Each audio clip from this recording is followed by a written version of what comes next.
Hello friends, how are you? कैसे हैं आप लोग?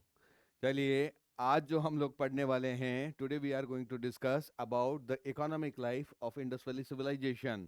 मतलब कि सिंधु सभ्यता का जो आर्थिक जीवन, मतलब कि यहाँ के लोग, इनकी अर्निंग किस तरह से होती थी, इसके बारे में बात करेंगे। तो दोस्तों, एक्चुअली में जो इनका आर्थिक जीवन है, उसका बेस, उसका आधार क्या था? एक तो कृषि, एक पशुपालन, पशु पालते थे,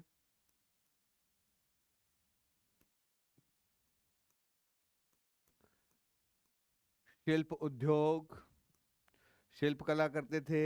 ये लोग तो शिल्प उद्योग करते थे,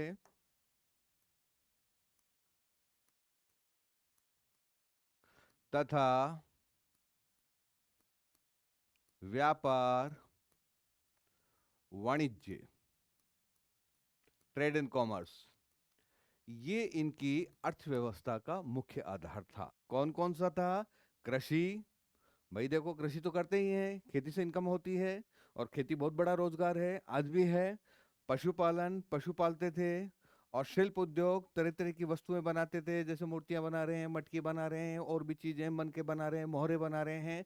उन सब के बारे में भी हम लोग डिस्कस करेंगे। व्यापार वाणिज्य, जो ये व्यापार वगैरह करते थे, क्योंकि शहरी सभ्यता है, सिंधु घाटी सभ्यता क्या है?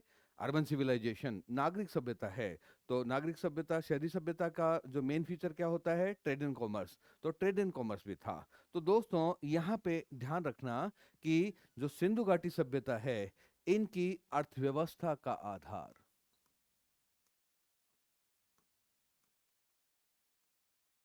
अर्थव्यवस्था का आधार क्या था? What was base of their economy? तो ये था कृषि। ये ध्यान रखना, कभी भी क्वेश्चन आ जाए, सिंधु घाटी सभ्यता है, सिंधु सभ्यता, इसके नागरिकों की अर्थव्यवस्था का आधार क्या था? तो आधार तो होगा कृषि। एक सवाल और आ जाता है कि संपन्नता का आधार, संपन्नता का आधार, संपन्नता का आधार क्या था सिंधु घाटी सभ्यता के नागरिकों का? ये लोग संपन्न क्यों थे? तो वो है विदेश व्यापार, फॉरेन ट्रेड, विदेश व्यापार। ये इनकी संपन्नता का आधार है। तो क्लियर हो गया आप लोगों को कि अर्थव्यवस्था का आधार तो क्या है, इकोनॉमी का बेस तो क्या है? कृषि है। लेकिन क्योंकि ये जो सभ्यता है, इसके जो लोग थे, निवासी थे, ये बड़े प्रॉस्परस थे, संपन्न थे, तो उसका आधार क्या है? विदेश व्यापार, फॉरेन ट्रेड। ये लोग उस समय भी जो एक्सपोर्ट इंपोर्ट का काम करते थे, आयात निर्यात करते थे, विदेशों से वस्तुओं को आयात करते थे और निर्यात भी करते थे। तो ये इनकी संपन्नता का आधार है। तो ये दो कॉन्सेप्ट क्लियर हो गए हैं। आगे हम लोग बढ़ते हैं कि आगे और क्या क्या फीचर्स हैं। तो सबसे पहले हम बात कर लेते हैं कृषि, एग्रीकल्चर,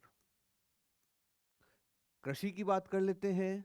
तो दोस्तों, ये जो सिंधु घाटी क्षेत्र है, तो सिंधु नदी घाटी, जो सिंधु नदी की घाटी, सिंधु नदी तथा उसकी सहायक नदियां, ये काफी उपजाऊ इलाका हुआ करता था, और यहाँ पे बारिश खूब हुआ करती थी। तो यहाँ के जो किसान थे, ये नवंबर का महीना, नवंबर माह, इसके अंदर तो जो क्या करते थे, जो जुताई कर देते थे, ठीक है, फसल बो देते थे। और अप्रैल माह, अप्रैल का महीना है, इसके अंदर ये लोग फसल को काट लिया करते थे, ठीक है। अच्छा, फसलें कौन कौन सी करते थे? तो अभी तक जो 9 खाद्यान्न फसलें, आपके क्वेश्चन आ जाए कि सिंधु घाटी सभ्यता के जो नागरिक हैं, ये कितनी फसलें उगाते थे?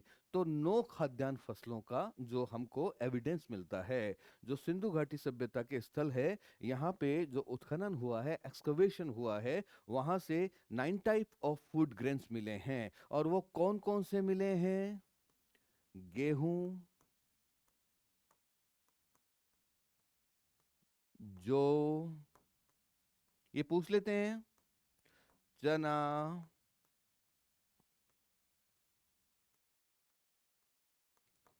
सरसों, मटर, चावल,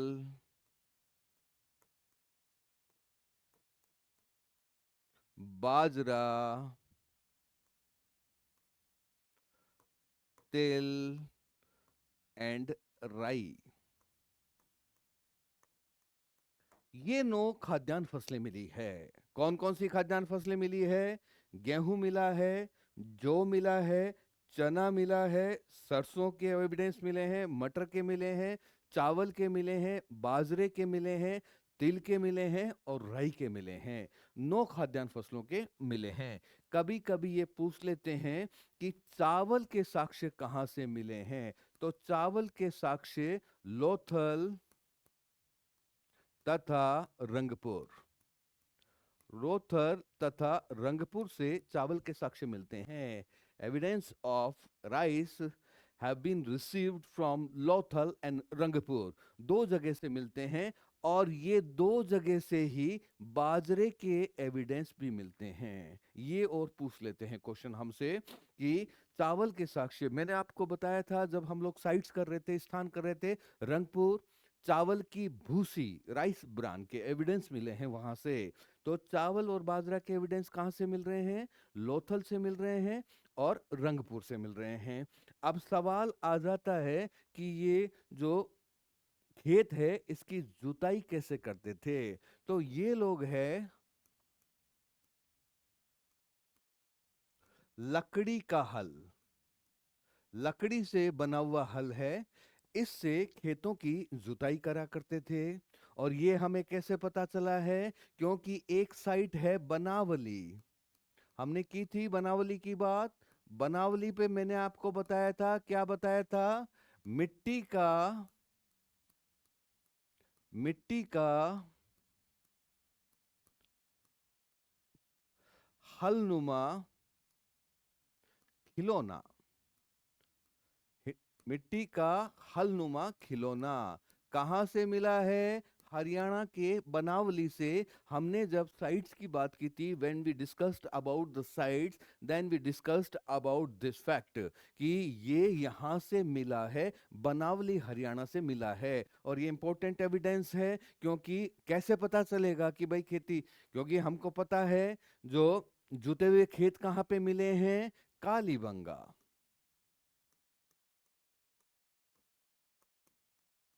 कालीबंगा से जुते हुए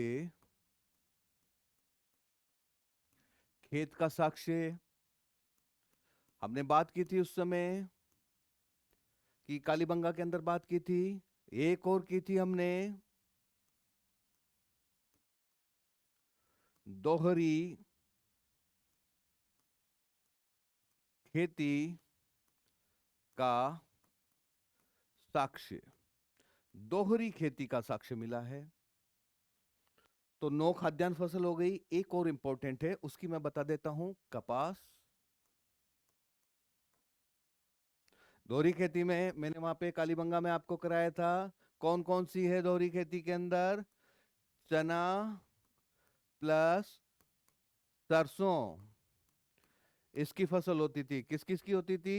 चना और सरसों। तो आप ये मानिए कि एक्सपर्ट थे ये लोग, एक ही खेत में 2 फसलें ले रहे हैं ये लोग। तो एक लाइन तो मान लो चने की है और एक लाइन क्या है? सरसों की है। ये इस तरह से जो ले रहे थे। अच्छा, कपास हमारे लिए बड़ा इंपॉर्टेंट है, कॉटन। तो कपास का एविडेंस कहाँ से मिला है? मेहरगढ़। कहाँ से मिला है? मेहरगढ़। और मेहरगढ़ मैंने आपको बताया कहाँ पे पड़ता है? बलूचिस्तान, बलूचिस्तान यहां से मिला है। और मैंने आपको क्लास में बताया था कि कपास की मदर, जो मातृभूमि है, वो भारत भूमि है। भारत से कपास का विकास चालू हुआ है। तो ये जो ग्रीक लोग हैं, सिकंदर का आक्रमण पता है, सिकंदर कहाँ से आया था? ग्रीस से, यूनान से आया था। तो उसके बाद में आपको पता है इंडो बैक्ट्रियन बस गए थे अफगानिस्तान में, फिर नीचे भी उतरे थे इंडो बैक्ट्रियन डायनेस्टी। ठीक है, आप लोगों के अभी तो नहीं, लेकिन हाँ ये है कि हम लोग डिस्कस करेंगे आगे के टॉपिक के अंदर। तो यूक्रेटाइडिस डायनेस्टी और एक डेमेट्रियस डायनेस्टी, दो राजवंश हुए इनके, और उनका भारत के बहुत बड़े इलाके पे भी राज हुआ है। तो ये यूनानी आए थे, जब इनको कपास की नॉलेज हुई तो सिंधु नदी के कारण इन्होंने कपास को क्या बोला है?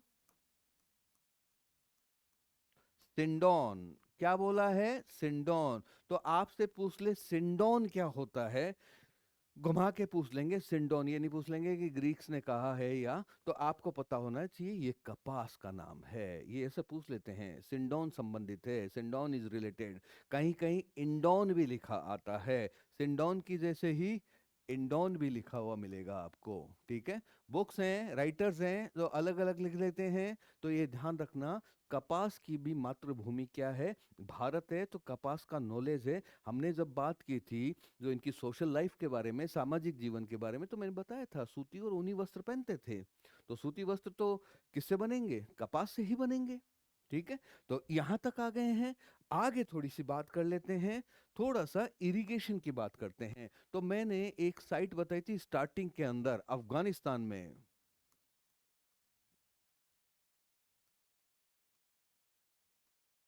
शोरतु गई।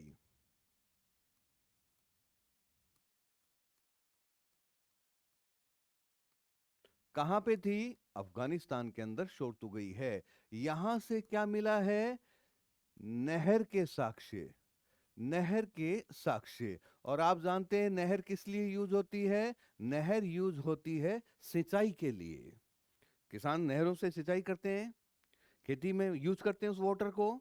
तो कहां से मिला है? अफगानिस्तान में जो शोरतुगई नाम की जगह है, यहां से नहर के एविडेंस मिले हैं।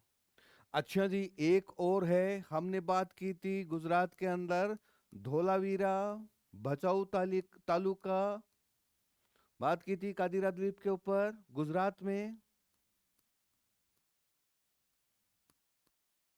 यहां से क्या मिला है?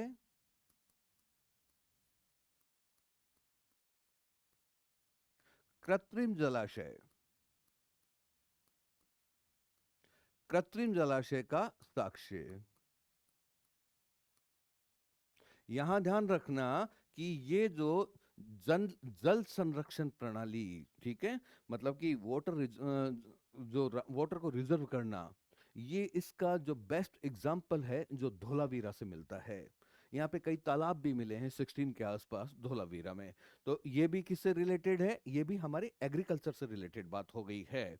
अच्छा, थोड़ी सी मैं और बता देता हूं आपको कि जो ये लोग हैं, जो हंसिया, फसल काटने के लिए हंसिया होता है, ये हंसिया किसका बना होता था? पत्थर का। पत्थर के हंसियों से फसल को काटते थे, फसल काटनी भी तो पड़ती है, तो पत्थर के हंसिए। एक और बात बता देता हूं, जो फावड़ा होता है, फावड़ा होता है, खेती में काम होता है, इसका कोई एविडेंस नहीं मिला है। कोई एविडेंस फावड़े का नहीं मिला है सिंधु घाटी सभ्यता स्थल के ऊपर। Clear to you? तो ये बातें हो गई। अच्छा, फसल कर रहे हैं, तो एक बात और बताता हूं आपको। जो सिंधु घाटी सभ्यता के स्थल हैं, यहां से अन्नागार मिले हैं। क्या मिले हैं? अन्नागार। अन्नागार मतलब जहां पे जो अनाज होता है, जो ग्रेन होता है, इसको स्टोर किया जाता है। गोडाउन्स होते हैं, भारत सरकार के गोडाउन होते हैं जहाँ पे अनाज रखते हैं। ठीक है, सरकार रखती है। तो अन्नागार मिले हैं, कहाँ कहाँ पे मिले हैं? अन्नागार मोहनजोदड़ो,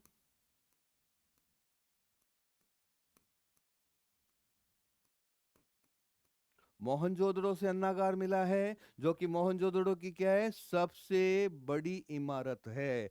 वो जो विशाल स्नानागार है, ग्रेट बाथ, वो मोहनजोदड़ो की सबसे बड़ी बिल्डिंग नहीं है। मोहनजोदड़ो की सबसे बड़ी बिल्डिंग क्या है? मोहनजोदड़ो का अन्नागार। ये भी क्वेश्चन घुमा के पूछ लेते हैं। दूसरा,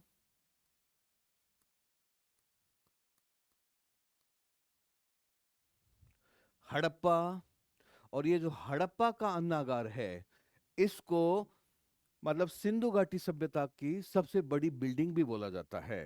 होने को तो जो लोथल में जो डॉकयार्ड, जो गोदी मिली है, गोदी बाड़ा, इसको भी बोला जाता है। ठीक है, दोनों को बोला जाता है। तो हड़प्पा से भी मिला है। तीसरा लोथल, लोथल से भी अन्नागार मिला है। कालीबंगा, यहां से भी अन्नागार मिला है। और एक और जगह है, राखीगढ़ी हरियाणा। मैंने बात की थी भारत का सिंधु सभ्यता का सबसे बड़ा स्थल हरियाणा स्थित राखीगढ़ी।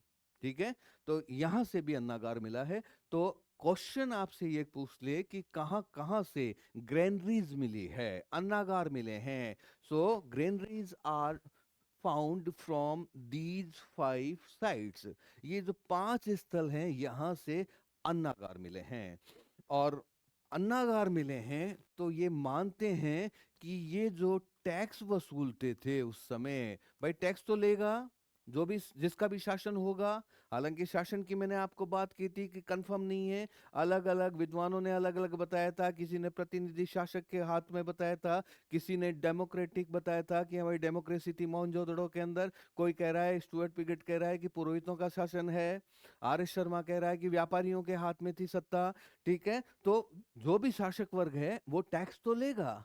तो ये जो टैक्स है, ये किसके रूप में था? अनाज के रूप में। किसके रूप में रहते थे? अनाज के रूप में लेते थे दोस्तों टैक्स को। क्योंकि उस समय तक जो ये मुद्रा नहीं चली थी। ठीक है, किसी तरह की मुद्रा, मुद्रा चलेगी आपकी बहुत बाद में, 6ठी शताब्दी ईसा पूर्व में। और भारत की जो सबसे प्राचीन मुद्रा मिली है, उसको बोलते हैं आहत सिक्के। क्या बोलते हैं? आहत सिक्के, पंचमार्क कोइंस। ये भारत में जो प्राप्त हुए हैं, जो पुरातात्विक रूप से प्राप्त हुए हैं प्राचीनतम सिक्के, आहत सिक्के हैं। और ये महाजनपद काल में मिले हैं। तो महाजनपद काल मतलब 6ठी शताब्दी ईसा पूर्व, 6th सेंचुरी बीसी में जाके मिले हैं। जबकि सिंधु घाटी सभ्यता तो बहुत पहले की है। हमने अलग अलग डेट बताई थी, अलग अलग बताई थी, पर फिर भी जो रेडियो कार्बन, जो मैंने आपको बताया था, डीपी अग्रवाल, 2300 से लेके 1750 ईसा पूर्व। तो कहां तो 600 ईसा पूर्व, और 600 ईसा पूर्व से बहुत पहले सिंधु घाटी सभ्यता हुई थी। तो कोई मुद्रा, तो कॉइन तो चलती नहीं थी, कॉइन तो बहुत बाद में। तो फिर टैक्स किस रूप में लेंगे? जजमानी प्रथा, आप जानते हो, बाल्टर सिस्टम, उससे काम चलता था। ठीक है, तो अनाज दे, ले ले, और मतलब गेहूं ले ले, मेरे को बाजरा दे दे, चावल दे दे। इस तरह से ही आपस में वस्तु विनिमय होता था। ठीक है, वस्तु विनिमय जो बाल्टर सिस्टम है, ठीक है, वो चलता था। तो एक हमको ये जो अन्नागार हैं, इनसे इतिहासकारों ने, हिस्टोरियन ने ये आइडिया लगाया है कि इसका मतलब जो टैक्स है, ये है जो फूड ग्रेन के रूप में था, अनाज के रूप में लेते थे। तो ये हो गया है। आगे हम लोग बात करें तो एनिमल हस्बेंड्री की बात कर लेते हैं, पशुपालन। पशुपालन की बात कर लेते हैं। तो कौन कौन से पशु पालते थे? गाय, भैंस, बकरी, भेड़, हाथी, ऊंट व सुअर। इनके हमको एविडेंस मिलते हैं। अब मैंने जब हाथी और ऊंट की बात की है, तो हाथी कहाँ के लोग पालते थे?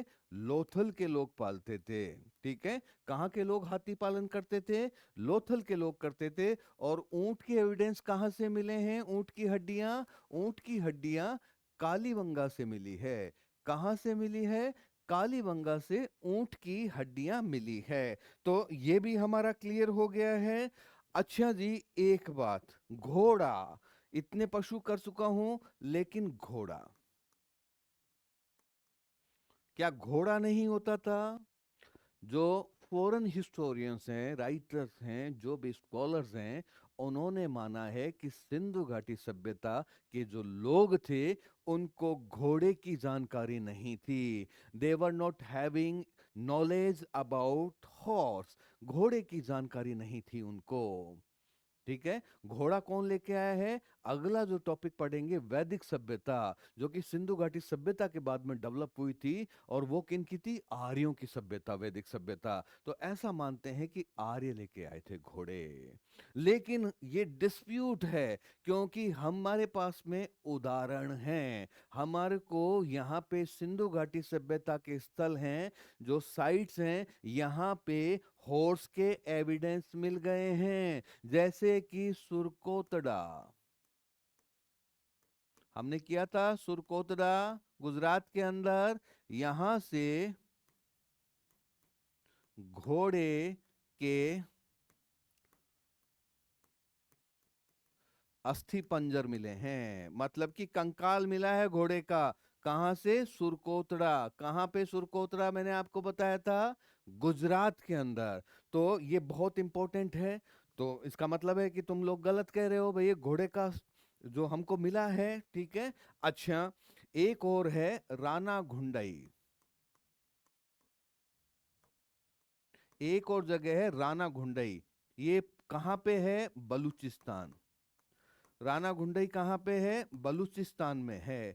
यहां से क्या मिला है? यहां से एविडेंस मिला है घोड़े का दांत। घोड़े के दांत का साक्ष्य। ये कहां से मिला है? ये हमको जो बलूचिस्तान में जो राना घुंडई नाम की जगह है, यहां से मिला है। तो एक और कॉन्ट्राडिक्शन हो गया। हमने एक और बात बता दी है। अच्छा, और बता देता हूं आपको। ये जो लोथल है प्लस रंगपुर, यहां से घोड़े की मृण मूर्ति, मतलब टेराकोटा फिगर, मृण मूर्ति मतलब मिट्टी की मूर्तियां, छोटी मूर्तियां, ये कहां से मिली है? लोथल से और रंगपुर से मिली है। एक विद्वान हैं जिनका नाम है वी एस वाकणकर। क्या नाम है? V S Wakankar. ये जो वी एस वाकणकर है, इन्होंने जो ये जो प्राचीन जो सरस्वती नदी है, इसकी जो घाटी है, इसमें अपना रिसर्च वर्क किया। और इनको वहां से घोड़े की खूब सारी हड्डियां मिली है। तो ये बात भी क्लियर हो गई है। ठीक है, कि भैया तुम लोग गलत कह रहे हो, जो फॉरेन राइटर्स ये बिना बात के तुम क्लेम कर रहे हो कि सिंधु घाटी के लोगों को घोड़े की जानकारी नहीं थी। भैया घोड़े की पूरी जानकारी थी। ठीक है, इन लोगों को घोड़े की पूरी जानकारी थी। क्यों? क्योंकि हमको इतने एविडेंस हैं। तो ये कॉन्ट्राडिक्ट।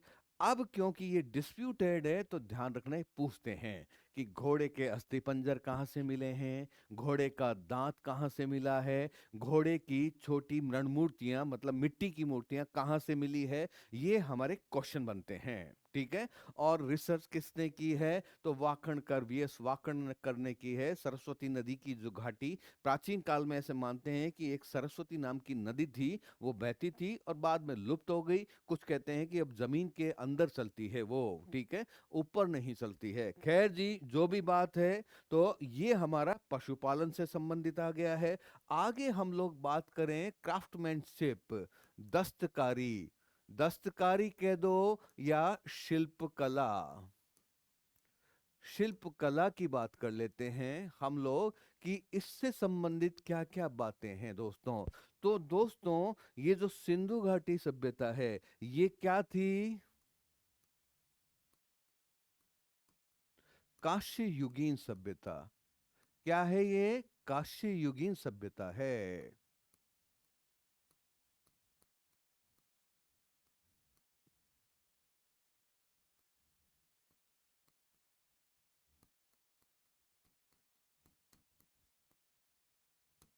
Bronze age civilisation. अब कांस्य युगीन है, ब्रॉन्ज, ये कैसे बनाते थे? ये कांसा है, ये बनाते थे जो तांबा प्लस इसके अंदर मिलाते थे टिन। क्या मिलाते थे? टिन। और इससे क्या बन जाता था? कांसा बन जाता था। तांबा और कांसे का रेशियो 9:1 होता था। ठीक है। तो कांसे का इन लोगों ने प्रयोग चालू कर दिया था। ये ध्यान रखो, सबसे पहले तो क्या है? पाषाण काल। उसके बाद में क्या आएगा? ताम्र पाषाण काल, मतलब तांबा। तांबा क्या है? ये पहली धातु है जिसका मानव ने उपयोग चालू कर दिया था। और तांबे के बाद में क्या है? कांसा, कांस्य युगीन सभ्यता। और कांसा क्या है? अलोय है, मिश्र धातु है। और वो किस किस से मिलके बनाते थे? तांबा और टिन से मिलके बनाते थे। अच्छा, कांसे का काम करने वाले को क्या बोलते हैं? कसेरा। क्या बोलते हैं? कसेरा। हमारे यहाँ पे जो अलग अलग शिल्प जो है, शिल्पकला, उसके आधार पे जातियां बनी है। ठीक है। तो एक कसेरा, जो कसेरे लोग हैं, ये क्या करते थे? ये कांसे के बर्तन बनाते थे। तो सिंधु जो सभ्यता है, इसमें ये जो कसेरा समाज था, कसेरे हैं, इनका बड़ा इंपॉर्टेंस था, इनकी बड़ी इज्जत हुआ करती थी दोस्तों। अब मैं कांसे की बात कर रहा हूं, तो आपको पता है कि कांसे की ये लोग मूर्तियां बनाते हैं। बर्तन भी बना रहे हैं, लेकिन मूर्तियां भी बना रहे हैं। और मूर्तियां बनाने के लिए जो विधि है, वो कौन सी थी?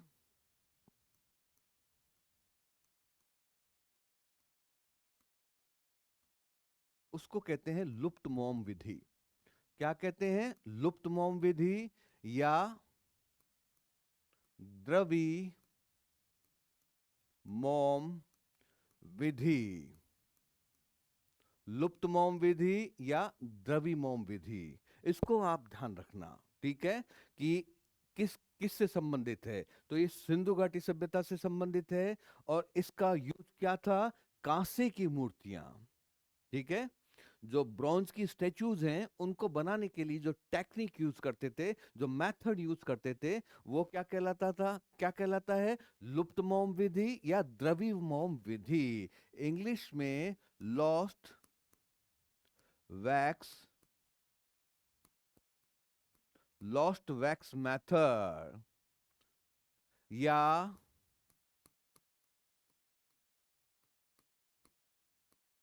सायरे पर्ड्यू भी बोलते हैं इसको। तो ये कुछ भी लिखा आ जाए हिंदी में, हिंदी में लिख सकते हैं लॉस्ट वैक्स मेथड, आपको कंफ्यूज करने के लिए।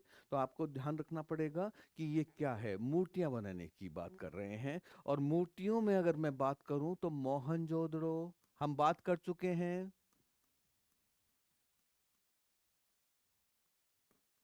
यहां से क्या मिली है?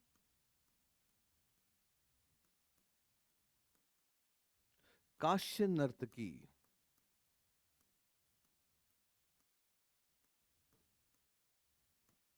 बात की थी हमने कांस्य नर्त की, और मैंने पूरा बताया था। और मैंने बताया था टेक्निक कौन सी थी? लुप्त मोम विधि या द्रवी मोम विधि, लॉस्ट वैक्स मेथड, सायरे पर्ड्यू, इससे बनी हुई है। एक और हम बात कर लेते हैं। हमने बताया था, मैंने आपको, देमाबाद कहाँ पे पड़ता है? महाराष्ट्र में। कौन सी नदी के पास में पड़ता है? प्रवरा नदी। प्रवरा नदी किसकी सहायक? गोदावरी की बताई थी। और ये क्या है? सिंधु घाटी सभ्यता का भारत में सबसे साउदर्न, वैसे भी देखा जाए तो पाकिस्तान तो ऊपर पड़ता है, तो सिंधु घाटी सभ्यता का सबसे दक्षिणी स्थल क्या था? देमाबाद। ठीक है। और यहां से जो क्या मिलता है? कांसे का रथ। तांबे का भी लिखा हुआ आता है, इसलिए मैंने पहले तांबे का लिखाया था। कांसे का रथ ये मिला है। अच्छा जी, रथ किससे? रथ को बैल से थोड़ा ना खींचते हैं, रथ तो घोड़े से खींचते हैं। तो घोड़े की एक और प्रूफ हो गया हमारे पास में कि हाँ भाई, रथ का एविडेंस मिला है। कहां से मिला है? देमाबाद से मिला है। ठीक है। Clear to you all? हो गया है क्लियर? आगे थोड़ी सी हम लोग और चर्चा कर लेते हैं। और क्या मिला है? पत्थर की मूर्तियां बनाते थे। किसकी? पत्थर की मूर्तियां। भाई, पत्थर की मूर्तियां बनती है, तो पत्थर की मूर्तियां भी बनाते थे। उसके अंदर हम कर सकते हैं, एक तो मोहनजोदड़ो। मोहनजोदड़ो है, यहां से जो प्राप्त है, प्राप्त दाढ़ी वाले पुजारी की मूर्ति, बियर्ड प्रिस्ट, ठीक है, statue of beard priest received from Mohenjodaro. ध्यान रखना, वक्ष स्थल तक ही है। ये लिखा हुआ कई बार आता है दाढ़ी वाले पुजारी का सिर, सिर्फ सिर नहीं मिला है, यहाँ तक वक्ष स्थल तक, वेस्ट तक मिला है, ठीक है। और मैंने आपको बताया, पहले बताया आपको कि तिपतिया शोल, मतलब फूल बने होते हैं, 3 फूल पत्तियां बनी होती, इस तरह का शोल ओढ़ रखा है। तो ये कहाँ से? मोहनजोदड़ो से मिला है। एक और फेमस मूर्ति मिली है हड़प्पा से, हड़प्पा से, और वो क्या है? लाल पत्थर की।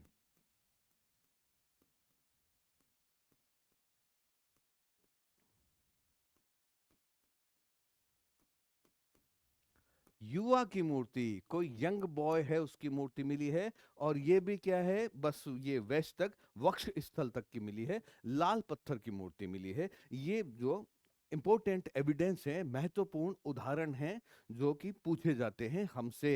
अच्छा, ये कर लिया पत्थर की मूर्ति, तो हम लोग थोड़ी सी मिट्टी की मूर्तियां बनती होगी।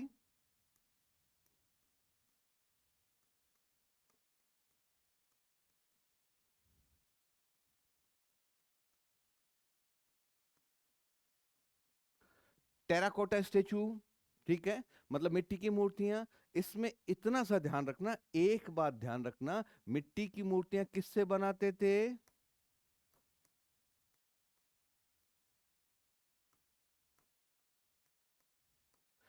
चिकोटी पद्धति से। तो आपसे पूछ ले, चिकोटी पद्धति का संबंध किससे है? तो वो संबंध है मृणमूर्तियों से। किससे संबंधित है चिकोटी पद्धति? चिकोटी पद्धति है, ये मृणमूर्तियों से संबंधित है, मिट्टी की मूर्तियां बनाई जाती थी। ठीक है, आपके क्लियर हो गया है। आगे हम थोड़ी सी बात कर लेते हैं कि और क्या है। तो इसके अंदर हम लोग जो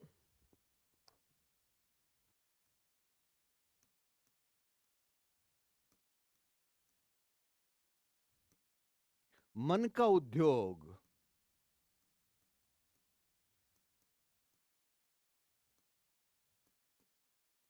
बीड इंडस्ट्री, गले में पहनते हैं, मालाओं के अंदर बीड्स पहनते हैं, मन का पहनते हैं। तो यहाँ के लोग हैं जो मन का बनाते थे। क्या बनाते थे? मन का बनाते थे। और मन का एक क्या है? एक विकसित उद्योग था। क्या था ये? एक विकसित उद्योग हुआ करता था, ठीक है, काफी फेमस था। अच्छा जी, लोथल व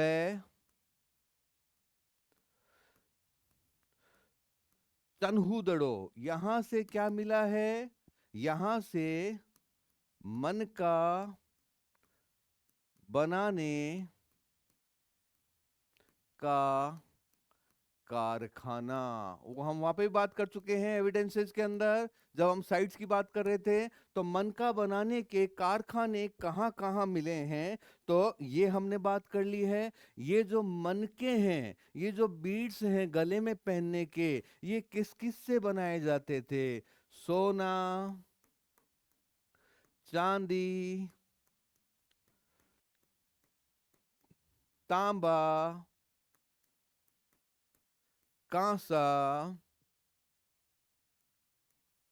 सीप, घोंघा, सैल खड़ी आदि से। सैल खड़ी क्या होता है? सोप स्टोन, ठीक है, स्टेटाइट, इसके बना करते थे। और ये भी क्या है? एक विकसित उद्योग हुआ करता था। आगे हम इसी तरह की एक और बात है, मुहर। जो मुहर है, इनका भी निर्माण होता था, ठीक है। मुहर क्या है? अलग अलग शेप की होती थी मुहर, तो मुहर भी बनाई जाती थी। और दोस्तों, इसमें क्या है कि क्यों बनाई जाती थी ये मुहर? बेसिकली क्या है, ये आयताकार टाइप की, वर्गाकार, जो हाँ, वर्गाकार सर्वाधिक जो इसका शेप था, ये वर्गाकार होता था, ठीक है। और ये भी अलग अलग धातुओं की बनाई जाती थी, लेकिन जो सैल खड़ी है, इसकी सर्वाधिक जो बनाई जाती थी। और ये क्या है, ये जो सिंधु घाटी सभ्यता है, इसकी सर्वश्रेष्ठ कला माना गया है। ठीक है, तो ये क्या होता था, इस तरह की होती थी, इस तरह की बना दी है वर्गाकार में। ठीक है, ये इस तरह की हो गई शेप, और अलग अलग शेप की ये मोहरें बनती थी। इनका यूज क्या होता था, देखो दोस्तों, सिंधु घाटी सभ्यता के लोग हैं, एक्सपोर्ट करते थे। तो ये जो माल है, जो भी सामान है, इसको कपड़े में, पोटली में पैक किया। पैक किया, उसके ऊपर मिट्टी लगाई, ठीक है, ताकि पैकिंग खोल नहीं सके। और उसके ऊपर ये सीलें लगा देते थे अलग अलग डिजाइन से। तो अगर सील हट गई तो पता चल गया कि किसी ने माल खोला है रास्ते में। मेन यूज इसका यही होता था, जो सील हैं, इनका जो मेन यूज यही होता था। दोस्तों, जो ये जो मोहरे हैं, ठीक है, ये क्या है, इनके ऊपर पशु आकृतियां बनी होती थी। क्या होती थी, पशु आकृतियां बनी होती थी इसके ऊपर। ठीक है, अलग अलग डिजाइन बने होते थे इनके ऊपर। और इसके ऊपर 3 से लेकर और 8 तक अक्षर भी होते थे, कुछ लिखा हुआ भी मिलता है जो सील्स के ऊपर। और ये सील बड़ी इंपॉर्टेंट है जो मिली है। मैंने आपको कह दिया कि सर्वश्रेष्ठ कलाकृति है। आपसे पूछ ले सिंधु घाटी सभ्यता की सर्वश्रेष्ठ कलाकृति किसको माना गया है, तो सील्स को माना गया है। ठीक है, मोहरों को माना गया है। दोस्तों, सर्वाधिक मोहरें कहां से मिली है, तो मोहनजोदड़ो।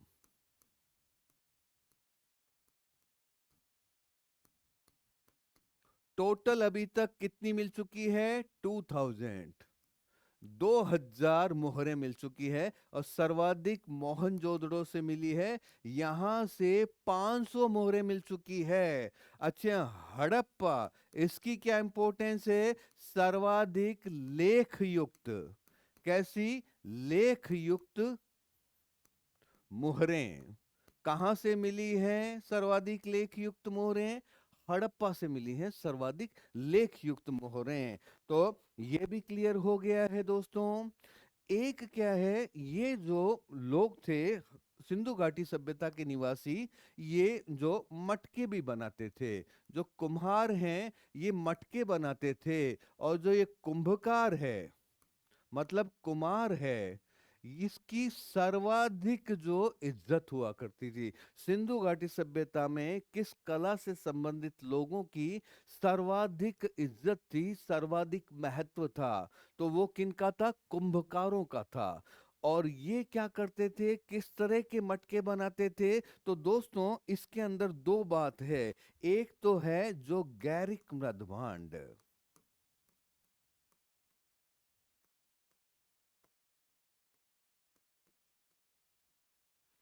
गैरिक मृदभांड के एविडेंस मिले हैं। और ये प्रारंभिक हड़प्पा काल के हैं। कैसे हैं, जो प्रारंभिक हड़प्पा काल।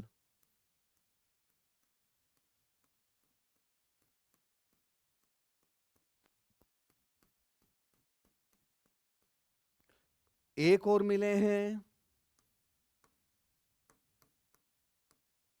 काले व लाल मृदभांड। काले व लाल मृदभांड, ब्लैक एंड रेड वेयर। ठीक है, क्या बोलते हैं,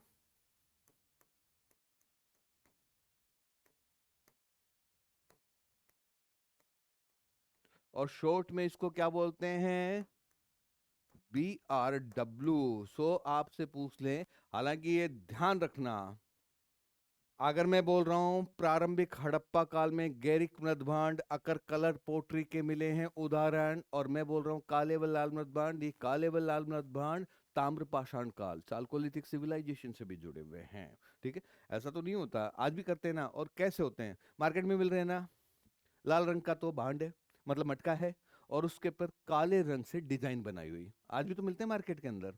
तो वही है, ये जो आपके काले व लाल मृद भांड, उन्हीं को बोलते हैं। तो काली तो क्या है, डिजाइन करी हुई है, ऊपर कुछ भी चित्र वगैरह बना दिया। ठीक है, और ये क्या है, जो कलर कैसा है, रेड कलर है। तो ये बातें आ गई है। थोड़ी सी मैं बात कर लेता हूं, क्या कि ये जो माप तोल, ठीक है। अब ये शहरी सभ्यता है, व्यापार होता है यहाँ पे, तो माप तोल वगैरह ये किस तरह से होता है दोस्तों?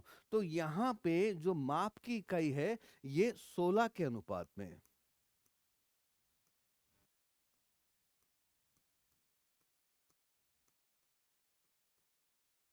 16 के अनुपात में गणनाएं चलती है, जैसे कि 16, 32, 64 आदि, ये इस तरह से चलती थी। तो ये ध्यान रखना 16 का अनुपात रहेगा इसके अंदर। कौन सा अनुपात रहेगा? 16 का अनुपात रहेगा। इसमें कुछ फैक्ट और भी हैं, जैसे कि मोहनजोदड़ो,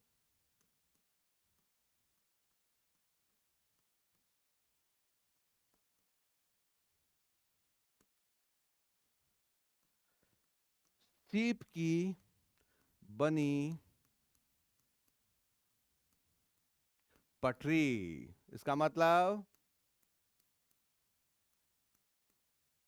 शेल स्केल। लोथल, यहां से क्या मिला है? अपन बात कर चुके हैं वैसे, हाथी दांत की पटरी मिली है, मतलब स्केल मिली है। आइवरी स्केल, ये आपसे पूछते हैं कौन सी जगह से कौन सी चीज मिली है, ठीक है। थोड़ी सी मैं बात कर लूं, जब व्यापार वाणिज्य की बात कर रहा हूं तो इसी के अंदर हम लोगों को करना है, जो बात करनी है लिपि की।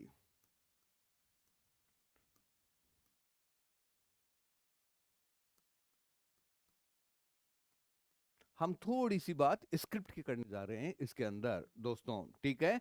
तो भाई देखो, ऐसी बात है कि पाषाण काल के अंदर हमको जो लिपि है, स्क्रिप्ट है, इसका कोई एविडेंस नहीं मिलता। तो इसका मतलब पाषाण काल में मानव को लिखना नहीं आता था, लिखेगा नहीं तो पढ़ेगा कैसे? तो लिखना पढ़ना नहीं आता था।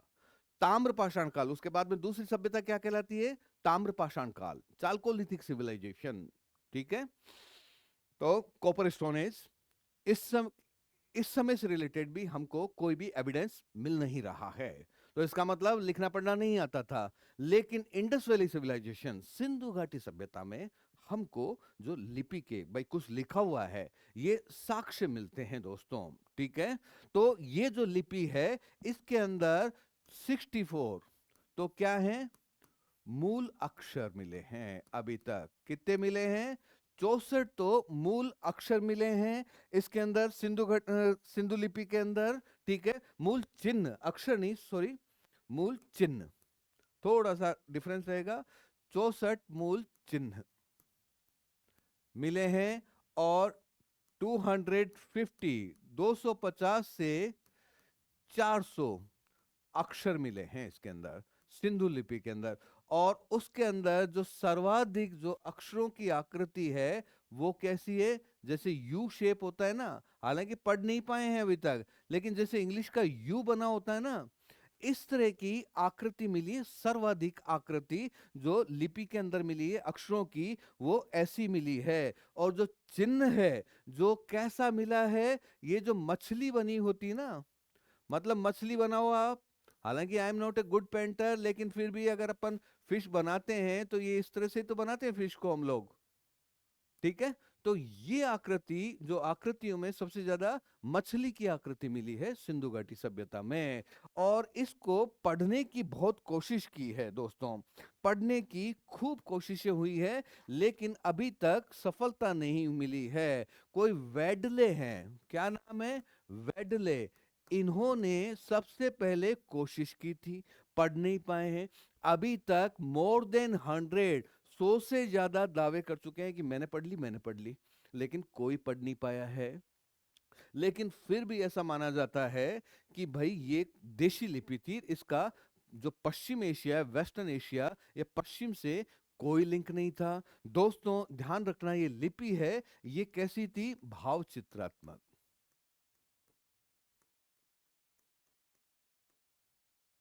भाव चित्रात्मक,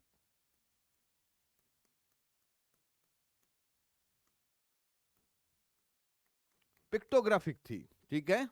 भाव चित्रात्मक थी ये लिपि।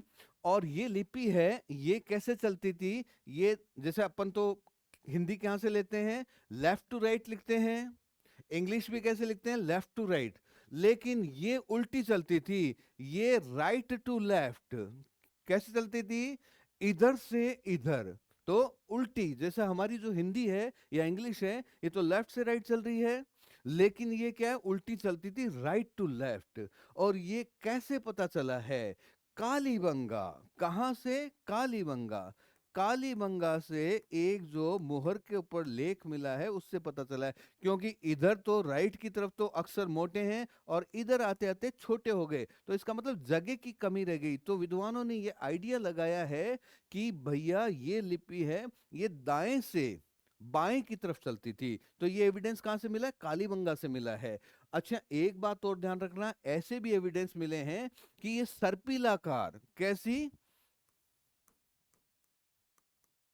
जैसे सांप चलता है ना, सांप कैसे चलता है? जैसे दाएं से बाएं, फिर बाएं से दाएं, फिर दाएं से बाएं, फिर बाएं से दाएं, इस तरह से। तो इसको क्या बोलते हैं?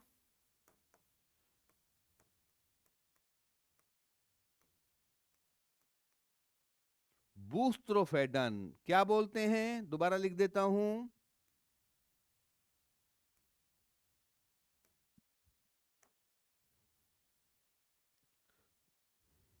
इधर ही लिख देते हैं, ठीक है, ये तो आपके समझ ही आ गया है। ठीक है,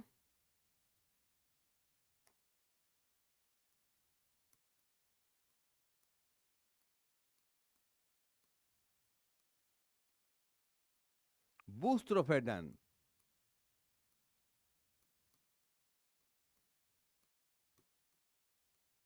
तो ये स्क्रिप्ट है जो किस स्टाइल में? बूस्ट्रोफेडन।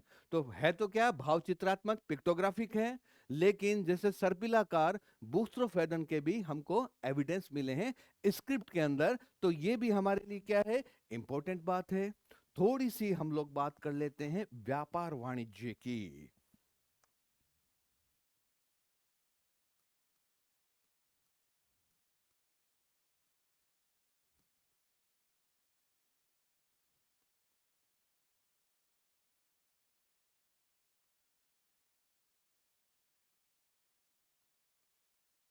ट्रेड एंड कॉमर्स, हमने कहा था ना इकोनॉमी के बेस है, तो ट्रेड एंड कॉमर्स भी हैं। तो भैया व्यापार भी करते थे ये लोग, और इनका आंतरिक तथा बाह्य व्यापार, मतलब कि इंटरनल एंड एक्सटर्नल। एक्सटर्नल मतलब, बाह्य मतलब विदेशों से भी व्यापार करते थे। ये लोग हैं जो सिंध, गुजरात, राजस्थान, महाराष्ट्र, अफगानिस्तान, ईरान, यहां से कच्चा माल, रॉ मटेरियल मंगाया करते थे इंडस वैली सिविलाइजेशन के लोग। जो ये आंतरिक व्यापार है, ये किससे करते थे? बैलगाड़ी से। कारें तो थी नहीं ना, ट्रक तो थे नहीं, बैलगाड़ी और तथा नाव, दोनों के दोनों इनसे, जहां पे नदियां वगैरह है, जहां पे नाव से जाने की सुविधा है, वहां पे नाव से करते थे, वरना बैलगाड़ी से करते थे। आंतरिक व्यापार ये, ठीक है।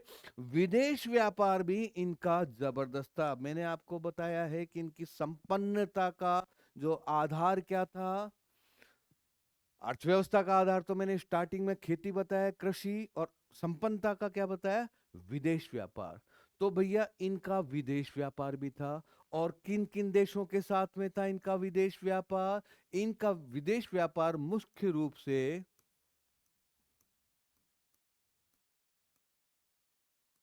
मेसोपोटामिया, और मेसोपोटामिया क्या है? आज का इराक। इराक को क्या बोलते थे? मेसोपोटामिया, अभी तक बोलते थे शायद 1935 तक, ठीक है। इसका इराक का नाम मेसोपोटामिया, इसका मतलब होता है दो नदियों के बीच का इलाका। और दो नदियां कौन सी थी? दजला तथा फरात, यूफ्रेटस एंड टिग्रिस। तो दजला और फरात नदियों के बीच का इलाका क्या कहलाता था? मेसोपोटामिया। और इसके अंदर मेनली क्या था? इराक का इलाका।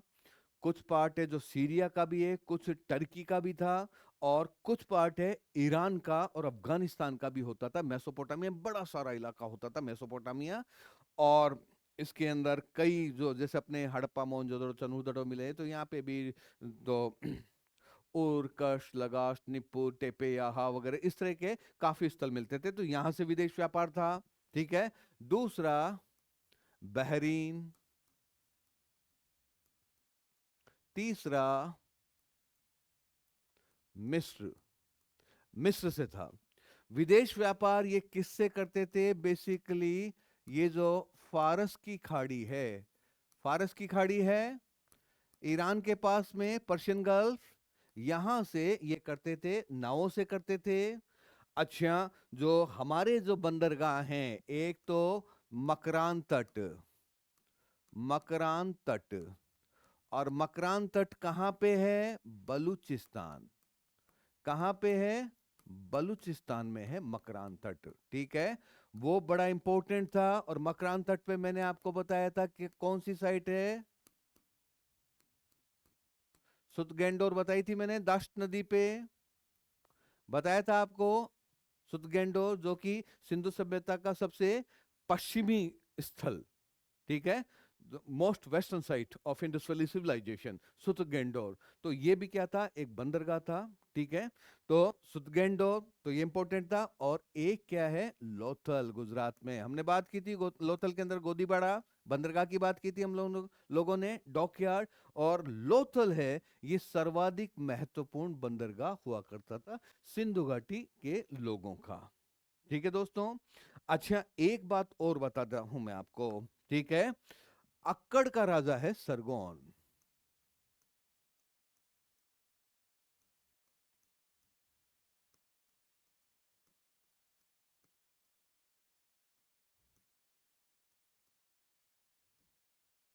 इसका एक अभिलेख मिला है जिसको मेसोपोटामिया का शिलालेख या सरगोन का शिलालेख बोलते हैं। और इसकी डेट है ये 2350 ईसा पूर्व है, ये जो अभिलेख मिला है। क्योंकि इसका पीरियड है, अक्कड़ कहां पे है?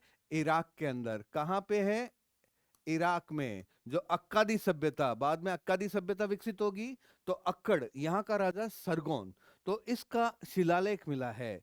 तो ये सरगोन क्या कह रहा है कि जो मेरी राजधानी है यहां पे, जो मेरी राजधानी यहां पे माकन,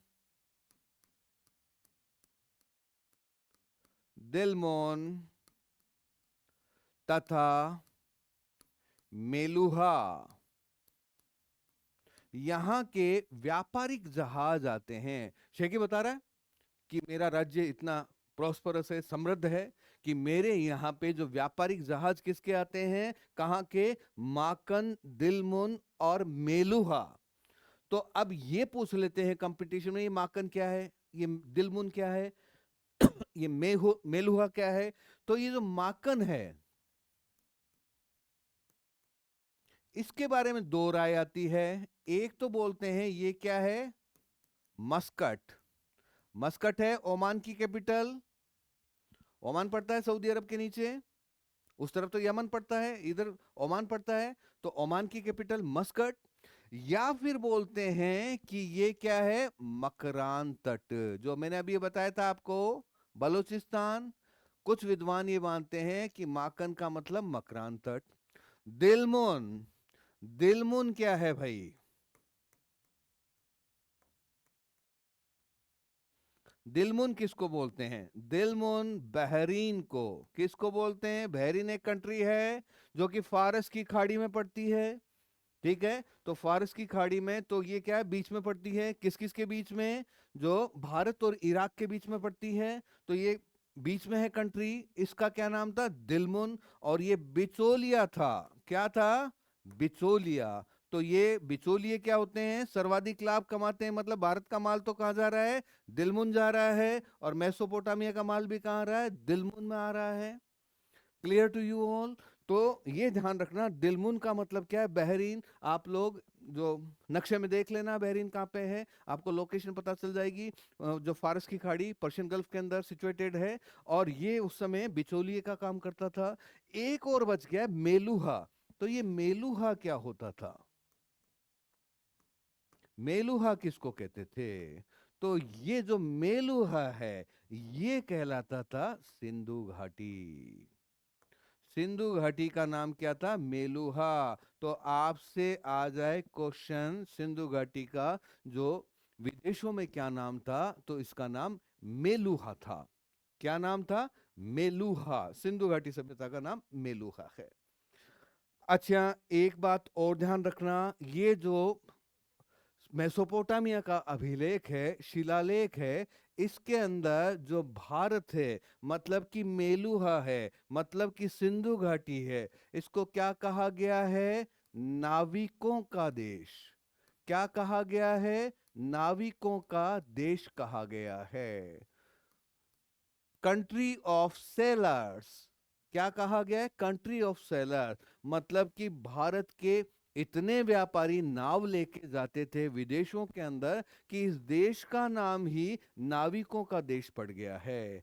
आगे आप मॉडर्न इंडियन हिस्ट्री में पढ़ोगे 1857 का विद्रोह, उसके कारणों में आप एक बात पढ़ोगे कि जो सैनिकों को जो विदेश भेजने का कानून आ गया था, तो उन्होंने विरोध कर दिया, क्योंकि हिंदुओं में ये मान्यता थी कि समुद्र में जो आएगा जाएगा, इसका मतलब वो राक्षसों के पास चला जाएगा, पाताल लोक में चला जाएगा, और उसको जाति से धर्म से बाहर कर देते थे। ठीक है।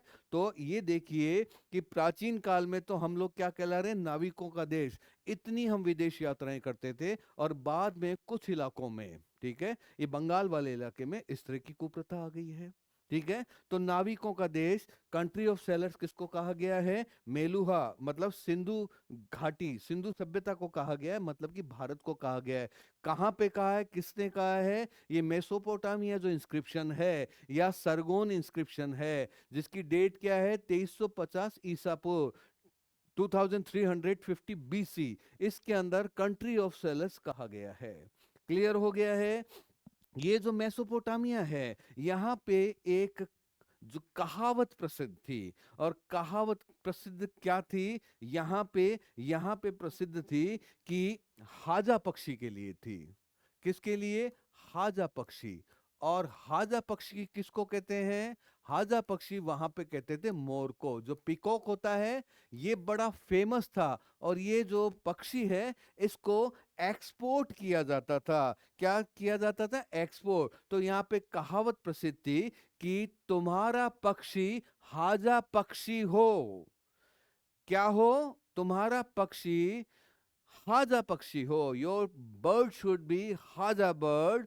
और उसकी जो आवाज है, वो तुम्हारे महलों में सुनाई दे। इस तरह की कहावतें तो आप देखिए कि हमारा जो हाजा पक्षी, तो ये ध्यान रखना, हाजा बर्ड पूछ लेते हैं, ये यहां से पिक करते हैं। ठीक है, कि हाजा बर्ड। तो ये बातें हो गई है।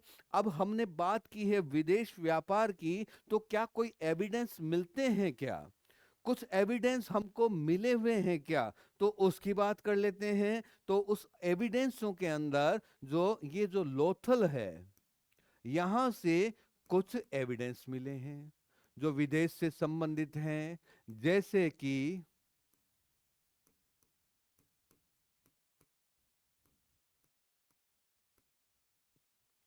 फारस की मुहर।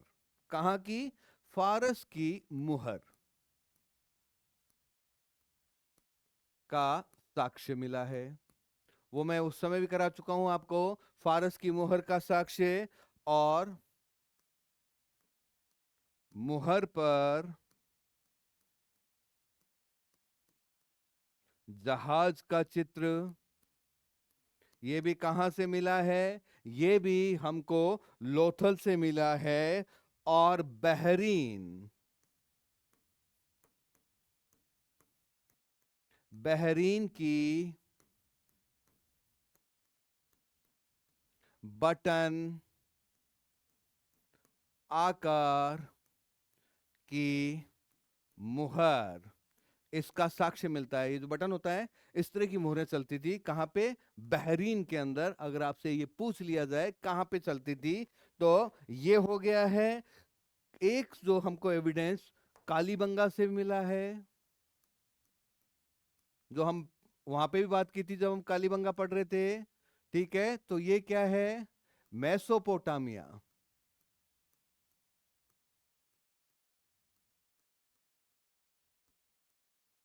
मेसोपोटामिया मतलब अब आप समझ गए इराक की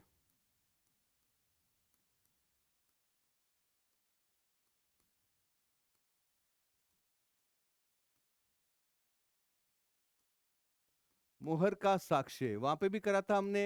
लेकिन ये ध्यान रखो कहां से मिला है? बेलनाकार cylindrical seal, evidence of cylindrical seal of Mesopotamia. कहां से मिला है? कालीबंगा से मिला है। ठीक है, मोहनजोदड़ो, यहां से भी एविडेंस मिला है। कहां से मिला है? मोहनजोदड़ो से। और यहां पे भी क्या है?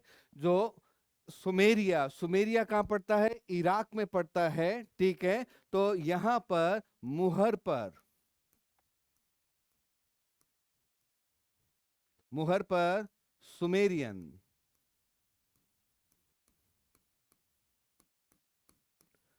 प्रकार की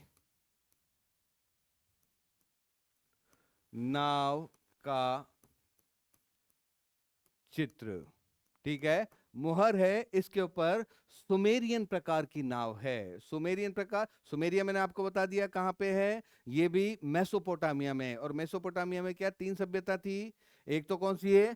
सुमेरियन सभ्यता, सुमेरियन सिविलाइजेशन। एक है अक्कादी सभ्यता, अकेडियन सिविलाइजेशन। और तीसरी सभ्यता कौन सी विकसित हुई है? बेबीलोनिया की सभ्यता। ठीक है, बेबीलोनिया बाबिल की सभ्यता। तो ये सुमेरिया कहाँ पे पड़ेगा? और सुमेरिया का ही जो उर बंदरगाह है उसको विश्व का प्राचीनतम बंदरगाह भी माना गया है। तो सुमेरियन में जो, सुमेरिया के अंदर जो नाव चलती थी, उसी तरह की नाव का एविडेंस कहां से मिला है? ये मिला है जो हमको मोहनजोदड़ो से। एक और मेसोपोटामिया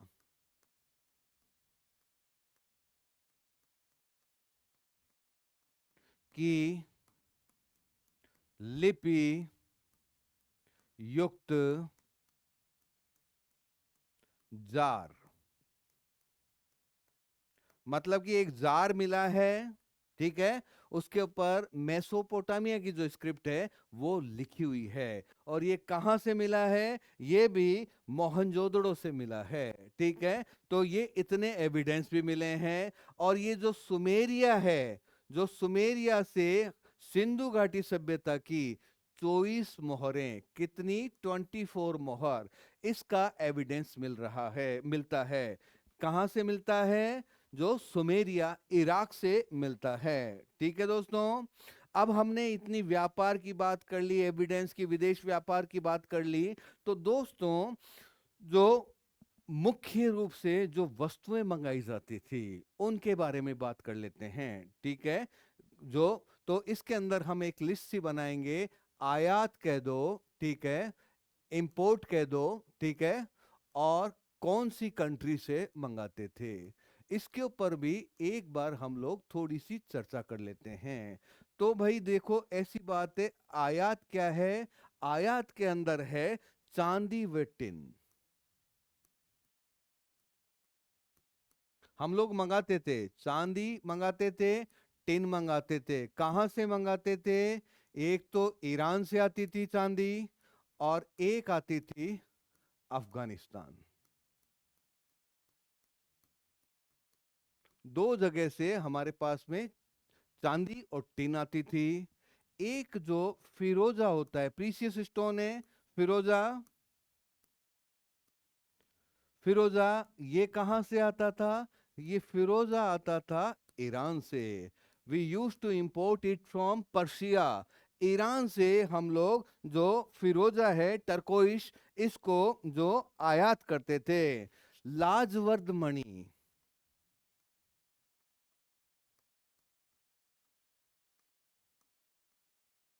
लाजवर्द मणि, ये क्या होती है?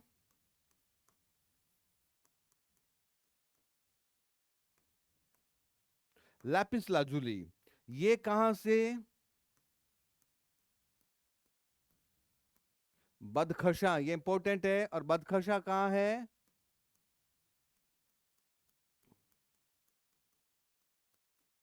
अफगानिस्तान। बदखशा कहां पे है? अफगानिस्तान में पड़ता है। यहां से सफायर भी मिलता था, ठीक है। जो सफायर सफायर होता है, जो भी क्या है, प्रीशियस स्टोन है। ये कहां से, जिसको कि हम लोग हिंदी में क्या बोलते थे? नील रत्न। क्या बोल देते हैं? नील रत्न। तो यहां हम कर सकते हैं, ठीक है, यहां कर लेते हैं। सफायर, नील रत्न, ये कहां से मंगा रहे हैं? बदखशा, अफगानिस्तान से। और ये काफी इंपॉर्टेंट हो जाता है, ठीक है। तांबा, तांबा कहां से मंगाते थे? एक तो भाई तांबा खेतड़ी की, राजस्थान, खेतड़ी की माइंस हैं राजस्थान में, यहां से आता था। और एक है बलूचिस्तान, कहां से? बलूचिस्तान से भी हम लोग तांबा मंगाया करते थे। वी यूज टू, हालांकि बलूचिस्तान तो इंडस वैली सिविलाइजेशन का ही पार्ट है, लेकिन यहां से भी तांबा आया करता था। तो तांबा आ गया, चांदी आ गई, सोना, गोल्ड। ये कभी कभी पूछ लेते हैं हमसे, गोल्ड कहां से आता था? तो गोल्ड एक तो दक्षिण भारत, कर्नाटक के अंदर है कोलार माइन।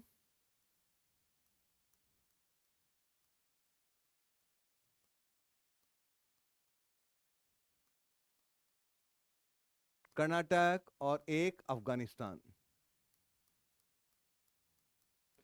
यहां से सोना भी आता है। आपके कंपटीशन में पूछ लेते हैं, तो आप लोग ऐसे कैसे लिस्ट बना लेना इसको।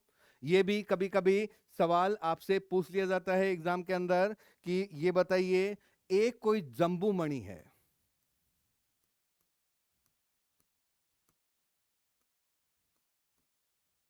जंबू मणि है ये हम लोग उत्तर भारत में मंगाते थे, ये मंगाते थे महाराष्ट्र से।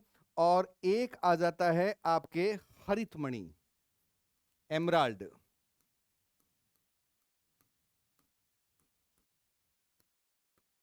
भाई एमराल्ड है, इसको हरितमणि बोलते हैं, ये भी साउथ इंडिया, दक्षिण भारत।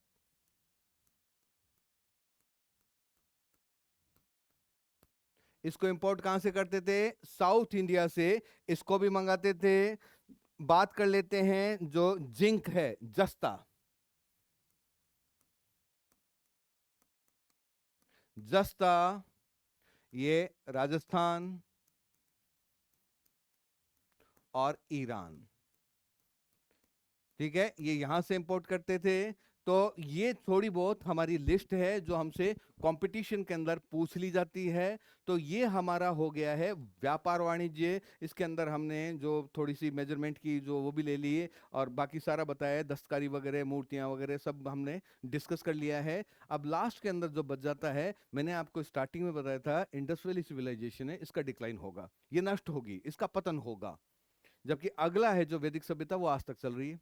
आज तक जो वेद और पुराण और उपनिषद और ये सब हम लोग पढ़ते हैं, और हम खुद को आर्य बोलते हैं, आर्य बोलने में गौरव करते हैं। तो वो तो, लेकिन ये सभ्यता नष्ट हो जाएगी, ठीक है।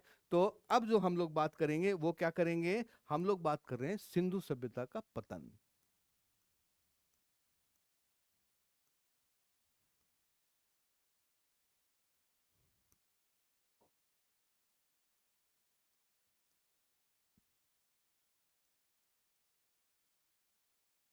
Decline of Indus valley civilisation.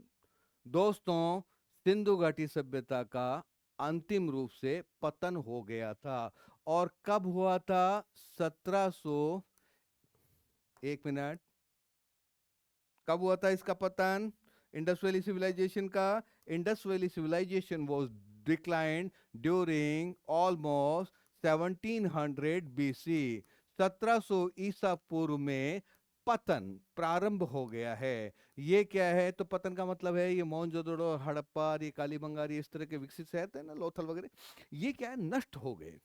यहाँ के लोग इन शहरों को छोड़कर चले गए हैं। और किधर चले गए? पूर्व की दिशा में, यूपी की तरफ निकल गए, आगे निकल गए। साउथ के अंदर भी ये गुजरात, महाराष्ट्र की तरफ आ गए हैं, ठीक है। लेकिन अब ये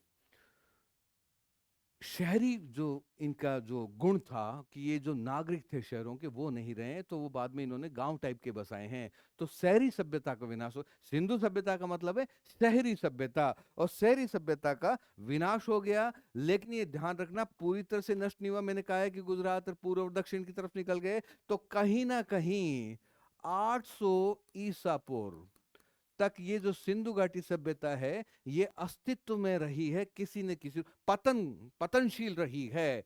शहरी लक्षण खत्म हो गया है। ठीक है, इन लोगों का शहरी लक्षण खत्म हो गया है।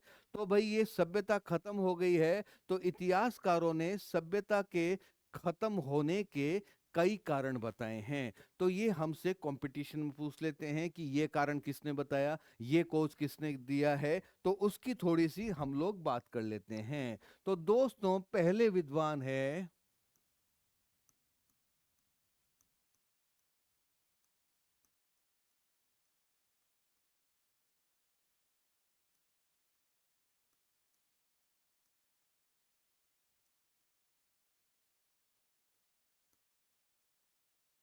मार्टिमर व्हीलर तथा गार्डन चाइल्ड। इन्होंने क्या कहा है, इनका क्या मत है? इनका मत है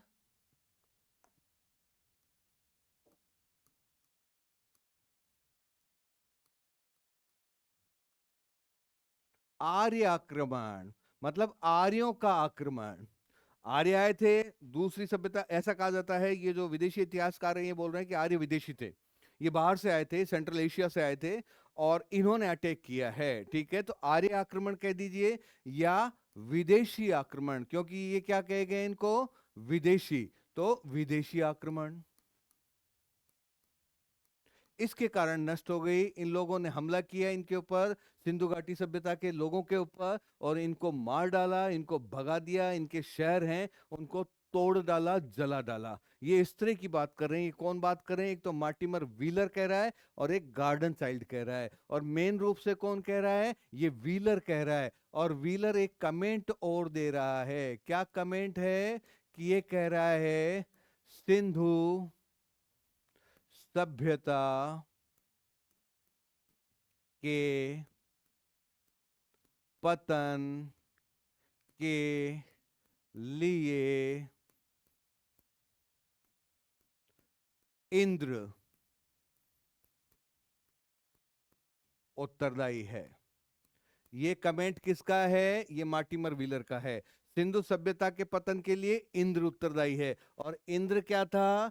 इंद्र है ऋग्वेदिक आर्यों का सबसे प्रमुख देवता, जिसके ऋग्वेद में 250 बार जिसका नाम है, 250 बार। ठीक है, तो वो इसका जिम्मेदार था। देवता मतलब इनका जो राजा या इनका मुख्य सेनापति, वो क्या कहलाता था? इंद्र कहलाता था। What he was called? Indra. तो इंद्र उत्तरदायी है। कौन कह रहा है? मार्टिमर व्हीलर कह रहा है। क्योंकि ये इंद्र है, इसको क्या कहा गया है ऋग्वेद में? इसको पुरंदर कहा गया है। क्या कहा गया है? पुरंदर।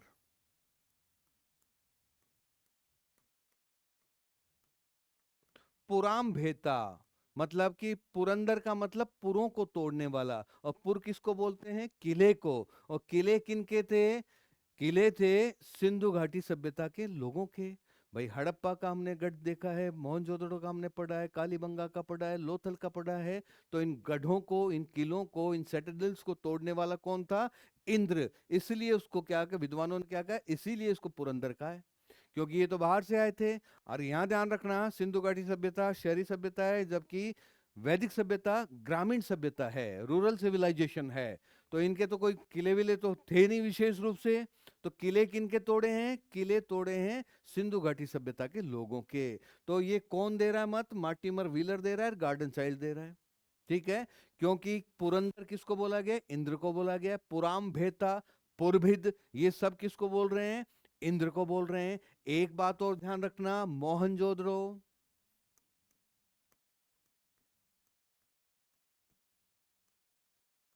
मैंने मोहनजोदड़ो में आपको लिखाया था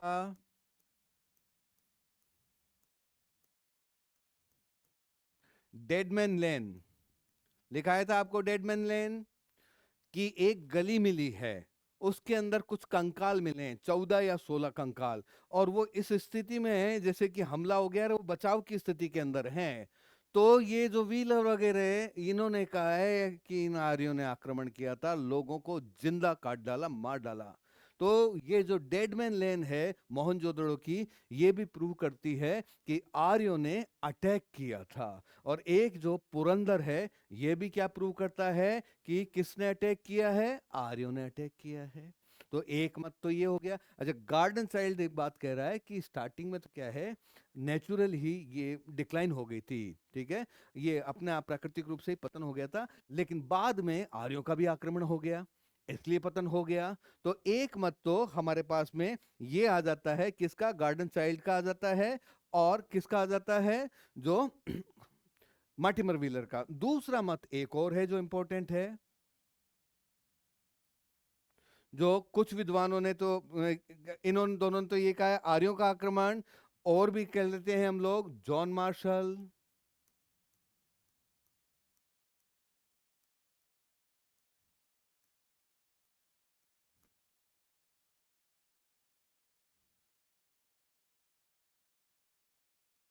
अर्नेस्ट मेके, और एस आर राव। ये क्या मत दे रहे हैं ये लोग, ये क्या कह रहे हैं, ये कह रहे हैं बाढ़ के कारण पतन।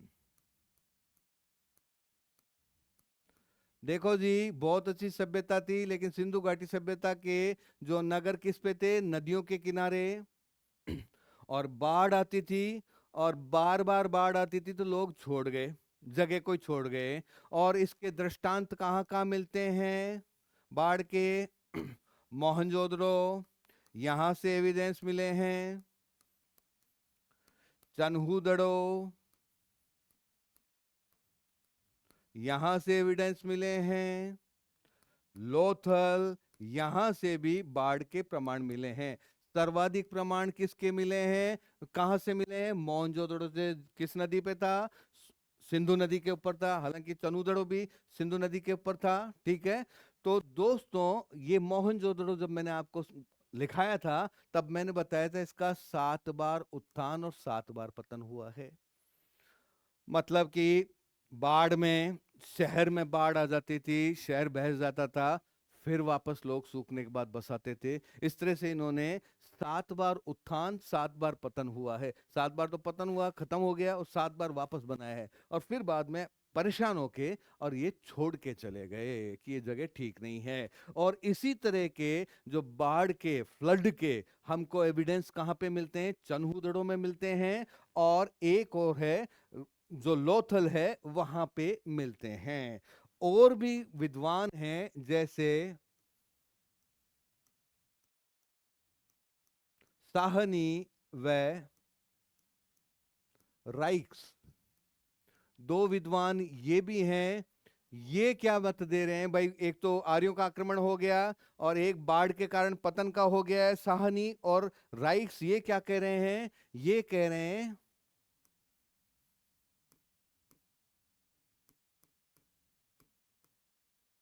भूतात्विक,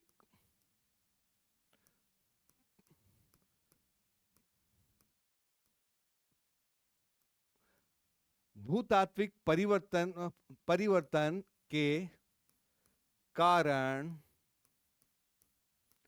पतन। और ये भूतात्विक परिवर्तन ये क्या है, इसका मतलब है अर्थक्वेक, भूकंप। और भूकंप के साक्ष्य मैंने आपको बताए थे कहां से मिले हैं, मैंने बताया था भूकंप का प्राचीनतम साक्ष्य कालीबंगा। देखो भाई, इससे गहरा तो क्या पूछेगा आपसे एग्जामिनर कि कहाँ से मिले हैं। तो आप कॉजेज के अंदर भी बता सकते हो, क्यों कॉजेज भी पूछे जाते हैं। और अगर रिलेट करके पूछ ले तो भी आपको पता है डेडमैन लैंड कहाँ पे है, ठीक है, पुरंदर किसको कहा गया है, बाढ़ के कारण पतन किस किस शहर का हुआ है, और भूकंप कहाँ पे आया था, ये भी आपने पता है। एक और मत है,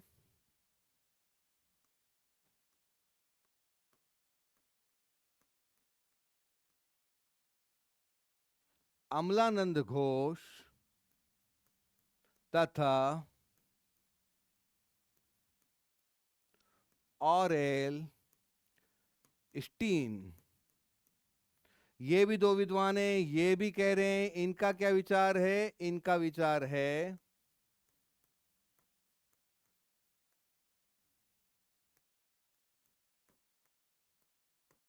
जलवायु परिवर्तन, climate change, they migrated due to climate change, the civilisation decline due to climatic changes. तो कौन कह रहा है? अमलानंद घोष कह रहा है, ऑरेल स्टीन कह रहा है। ये क्या कह रहे हैं दोनों? कि जलवायु में परिवर्तन आ गया था, लोग वहां पे सेट नहीं हो रहे थे, क्लाइमेट अलग सा हो गया है, तो इसलिए छोड़ गए हैं। ये हो गए हैं। एक बात और बता देता हूं, एक और विद्वान है लैम्ब्रिक। लैम्ब्रिक क्या कहते हैं? लैम्ब्रिक कहते हैं नदियां, जो रिवर्स थी, नदियों द्वारा मार्ग परिवर्तन के कारण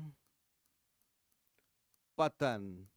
ये एक अलग बात है कि नदियां थी, ये अपना इन्होंने रास्ता चेंज कर लिया। होता है, नदियां चेंज कर लेती हैं। बहुत सी नदियां हैं जो पहले बह रही थी वहां नहीं बह रही है, रास्ता चेंज कर लेती है। पानी का बहाव आता है, मान लो मुड़ रही है, तो पानी का बहाव तेज आया तो जहां मुड़ रही वहां नहीं मुड़ रही, सीधी निकल गई। ठीक है, तो नदियों में आता है।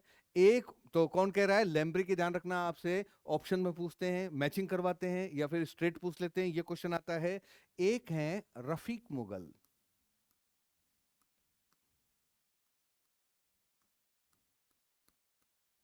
रफीक मुगल ये क्या कह रहे हैं?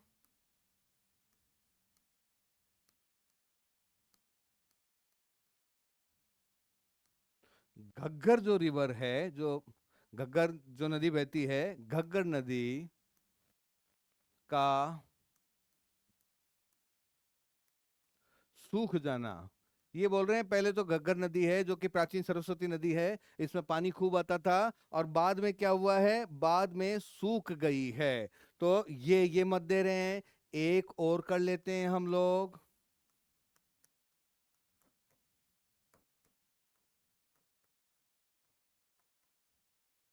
डीडी कौशाम्बी। और डीडी कौशाम्बी क्या कह रहे हैं? ये कह रहे हैं अग्निकांड।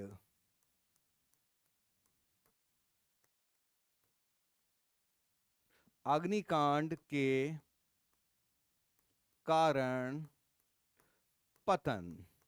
मतलब कि आग लग गई जी, आग इतनी भयानक लगी, दानावल लगा। अमेरिका में होता है ना, हम लोग देखते हैं कि पूरे शहर के शहर जल रहे हैं, कई किलोमीटरों तक, सैकड़ों किलोमीटर तक शहर ही खत्म हो गए, मानव बस्तियां अस्तित्व हो गए। तो इस तरह का दावा डीडी कोशम भी कर रहे हैं। और ये जो अग्निकांड का जो दृष्टांत है, उदाहरण हमको एविडेंस मिलता है, ये मिलता है कोट दीजी से। कहां से मिलता है? कोट दीजी। और कोट दीजी कहाँ पे पड़ता है? सिंध के सिंध में पड़ता है, पाकिस्तान में जो सिंध है, यहाँ पे कोट दीजी पड़ता है। तो इसका मतलब है कि आपसे अगर क्वेश्चन पूछ ले कि कौन सिंधु सभ्यता का कौन सा स्थल अग्निकांड के कारण, ड्यू टू फायर है, कौन सा स्थल नष्ट हुआ था, तो वो कोट दीजिए। लोकेशन पूछ ले आपसे, तो ये भी आप ध्यान रखना कि कोट दीजिए कहाँ पे है। ठीक है, एक आध और हैं, उनकी भी बात कर लेते हैं हम लोग। जैसे कि जॉन मार्शल हैं, इन्होंने एक और मत दिया है। एक तो बाढ़ वाला दे ही दिया है, और एक और दे रहे हैं जॉन मार्शल।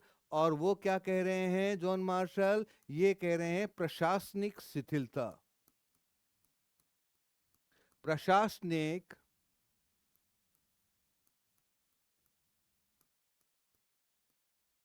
शिथिलता के कारण पतन। मतलब कि जो एडमिनिस्ट्रेशन था, ब्यूरोक्रेसी है, उस समय जो भी रही होगी, वो क्या है, उनका पतन हो गया, डिक्लाइन हो गया। इसलिए ये क्या है? ये पूरी सिविलाइजेशन ही जो डिस्ट्रॉय हो गई, खत्म हो गई है। एक और आ जाते हैं जिनकी बात कर लेते हैं।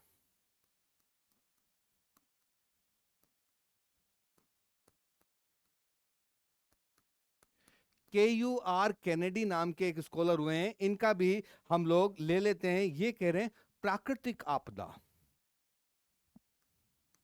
नेचुरल डिजास्टर, प्राकृतिक आपदा जैसे कि मलेरिया